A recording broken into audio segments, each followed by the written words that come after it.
After finishing the second game, and with Terry being soon added to Street Fighter 6, I couldn't think of a better time to keep going on my journey to play all these Fatal Fury games. So today we're diving into Fatal Fury 3 Road to the Final Victory. Now, before we get into Fatal Fury 3, it's important to note that there was another game released in between 2 and 3, named Fatal Fury Special. Special was an enhanced version of Fatal Fury 2, with all the bosses now becoming playable characters, as well as characters from the first game like Duck King, Tung Fu Rue, and Geese Howard being playable as well. There was also the inclusion of a secret character, Ryo Sakazaki, the protagonist from Art of Fighting, SNK's other fighting game at the time. His inclusion in the game was what eventually led to SNK creating the iconic King of Fighters franchise. And while Ryo's appearance in Special isn't canon from what I can tell, Ryo, and the Art of Fighting as a whole, is canon to the story of Fatal Fury, so we may tackle those in a future video as well. Most of Fatal Fury Special's changes come in the forms of these new characters and stages accompanied with them. I played a few rounds, but after discovering that the CPU was actually harder than Fatal Fury 2, yeah, safe to say I wasn't too keen to beat it. Though from what I did play, it was definitely an improvement from the first game. I even got jump scared by Terry.exe over here.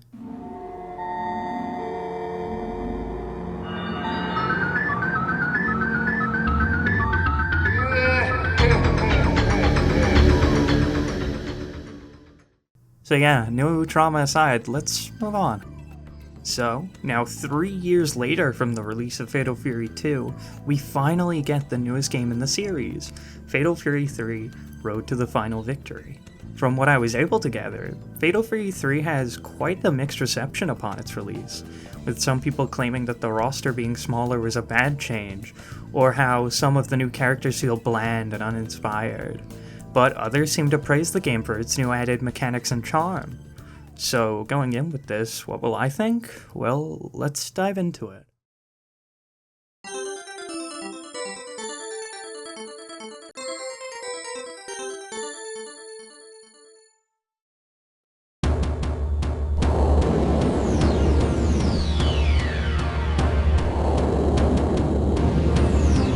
Dark destiny once again outstretches its icy grip.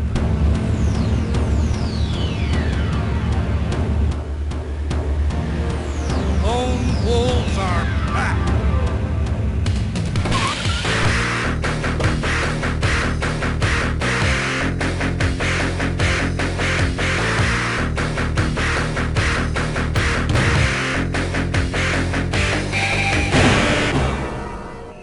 Fatal Fury 3! Road to the Final Victory! Before even getting into the game, we get this insane intro sequence that you just saw, hinting at what's to come within the game. A mysterious villain in a warehouse and Geese seemingly returning from the dead? It instantly hits you with the thought of, what the hell is going on? And from there we hit our character select screen. I think it's really charming how instead of your standard character select screen, they keep to that Fatal Fury formula and have all the characters posed up ready for you to choose. It might not be great if you're trying to get into a quick competitive match, but I still think it's really cool and unique, and it really works well for this game. Now, the gameplay hasn't changed much functionally from Fatal Fury 2. It feels like they just took everything that worked well in that game and polished it. The sprites are all new and extremely detailed. We get stuff like specific character interactions for specific matchups, stages having more life to them and being semi-interactable if you defeat your opponent with specific conditions. It's all very flashy and visually pleasing, and I'm all here for it. Not only that, but the game feels faster too. Gone are the old days of Street Fighter 2 feeling gameplay. Now we're getting closer to something like Third Strike or the Alpha games, which is probably due to the forward dashing, which is now a new mechanic, and oh my god, it is a godsend. Finally, the only gameplay addition that Fatal Fury 3 can really claim as its own is the new lane system. In the past, you've always been able to jump into the background, and this was referred to as lanes. But in Fatal Fury 3, you can now go into the back lane and the front lane, and this actually spices the gameplay up. The foreground mechanic no longer feels like some useless gimmick to set it apart from other fighters, and now it just genuinely flows nicely with the gameplay. It leads for new mix-up opportunities, as well as giving you another option to avoid an attack. It feels so natural to play. Everything about it just feels snappy and responsive. Not to mention, for the first time ever, I can actually do inputs in this game fairly easy. After looking around online, I realized that the older games were just more demanding with how you do inputs, so it was nice to get a game that's a little more lenient. Not to mention, it made all my failed attempts feel much more like my own fault rather than some bullshit CPU. So don't worry, there's still plenty of that. The only real issue I had gameplay-wise was how you access each lane. To get to the front lane, you use A and B together. It's easy to do since the buttons are close together and it makes sense. But for the back lane, you hit C and B together, which felt unnatural to me. Granted, I'm using a controller and not a fight stick, but I feel like mapping it to C and D would have been a much better choice. Either way, this is nitpicky at best, but I still managed to enjoy myself regardless of this. So, with my long-winded gameplay explanation out of the way, let's get into the game. After choosing our fighter, we get to choose between 4 different enemies, all of them being playable characters. For our first fight, I decided to go up against newcomer Blue Mary. Blue Mary is a private investigator who was commissioned to investigate rumors about the Jin Scrolls in Southtown. The entire plot of this game revolves around people attempting to collect these scrolls, so expect to see them a lot. Anyways, during the investigation, she meets up with Terry and the two become close. Terry's win quote even hints at them having some sort of romance. Anyways, moving right along, we meet another newcomer, Bob Wilson. Bob is a Brazilian fighter being trained under Richard Mayer. Richard is one of the enemies from the first Fatal Fury games. He's now turned over a new leaf managing the Pow Pow Cafe, training Bob in the art of capoeira. Or I guess it's coupe area, as Bob puts it. After Terry roasts the absolute shit out of Bob, we move on to fight our good old pal Joe, who's in the National Park? Ah, yes. Come on down to Southtown Scenic National Park. Feel in touch with nature while you're eaten alive by one of our many alligators. Seriously, what is the regulations for this place? Anyway, that aside, Joe heard about all the scroll stuff from our good old pal Cheng from the last game, and he's trying to swoop in to save the day. Next up is Franco Bash, a character so important he got box art privileges. Franco used to be a heavy kickboxing champion before becoming a family man and working as an airplane mechanic to support his family.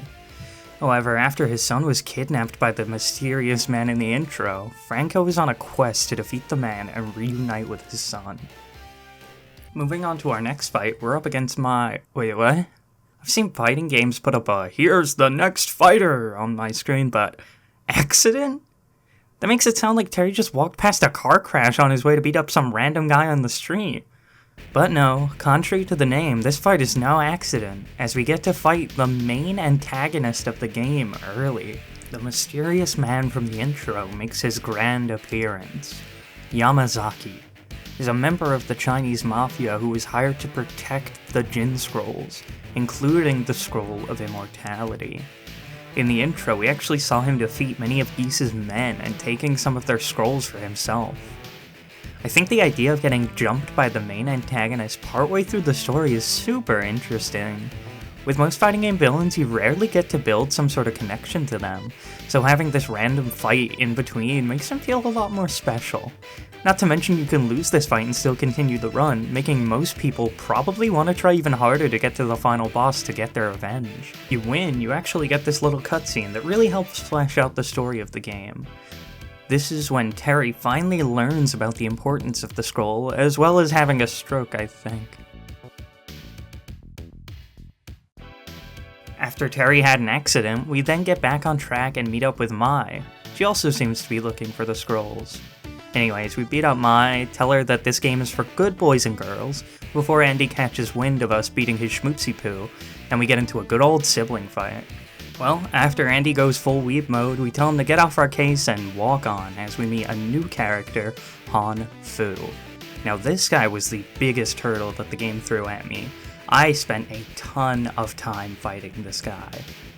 Han Fu is a detective from Hong Kong who's been pursuing a notorious criminal from his hometown. That's right, you guessed it, good old Yamazaki. In an attempt to chase him down, he followed him all the way to Southtown.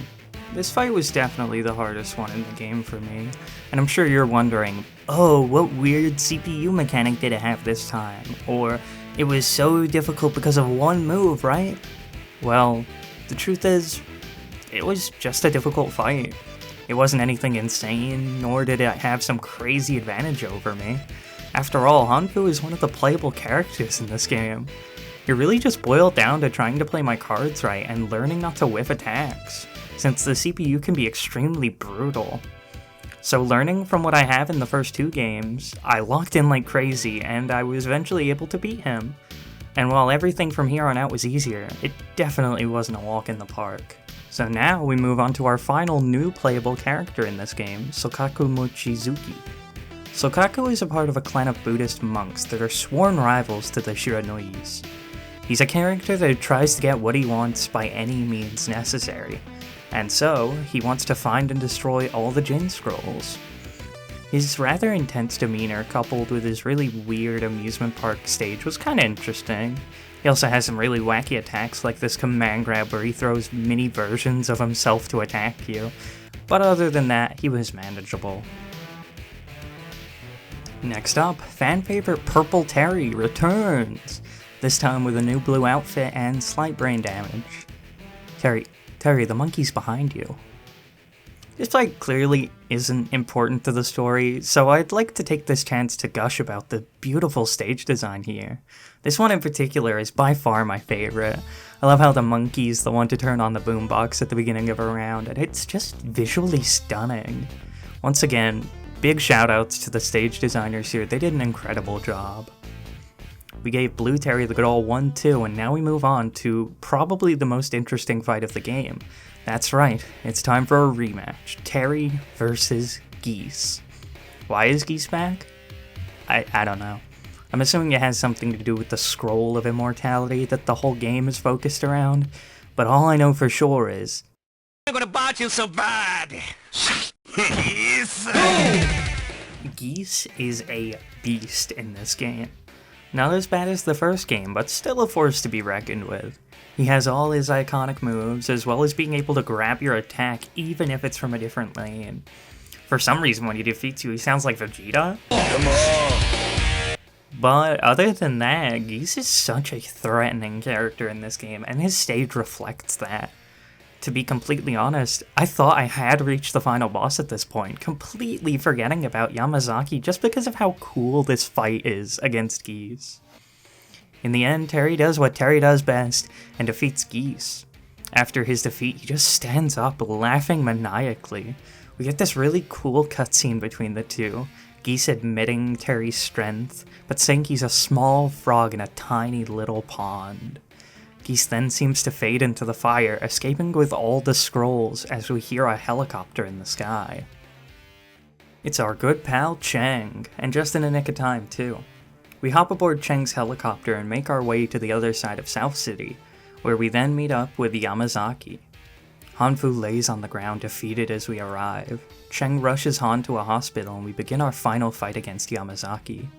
It's interesting to me how a character's stage can help reveal so much about their overall characteristics in a game. In the first game, Geese fought us on top of a huge tower, really feeling like an underdog story, fighting your way to the top. In the second game, Krauser had a huge orchestra playing and flaunted all sorts of gold and medals, really showing the difference between him and a humble guy like Terry. But for Yamazaki, there's no extravagance to this. It's just a train yard littered with crows. And to me, it not only shows that he's more of a thug than some sort of big bad, it also shows the similarities between him and Terry. Both street-level, somewhat honest working people. It's not a fight for revenge or some underdog story versus this giant. This is pure and simple, just good versus bad. And it's refreshing, and it really makes me appreciate Yamazaki as a villain.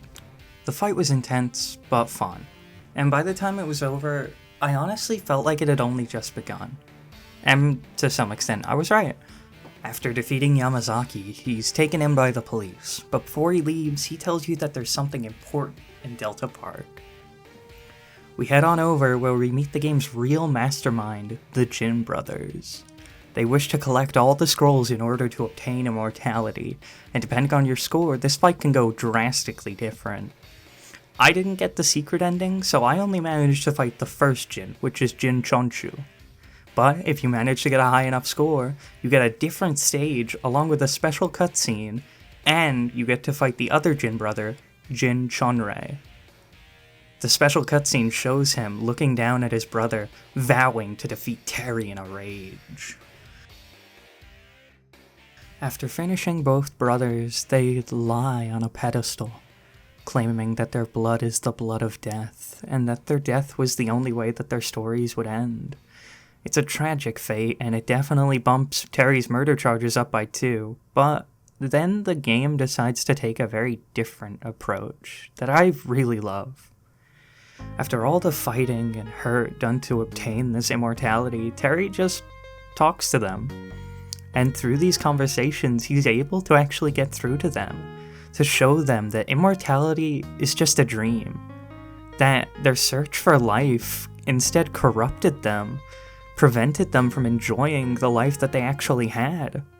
This to me is what makes Terry stand out amongst the sea of fighting game protagonists.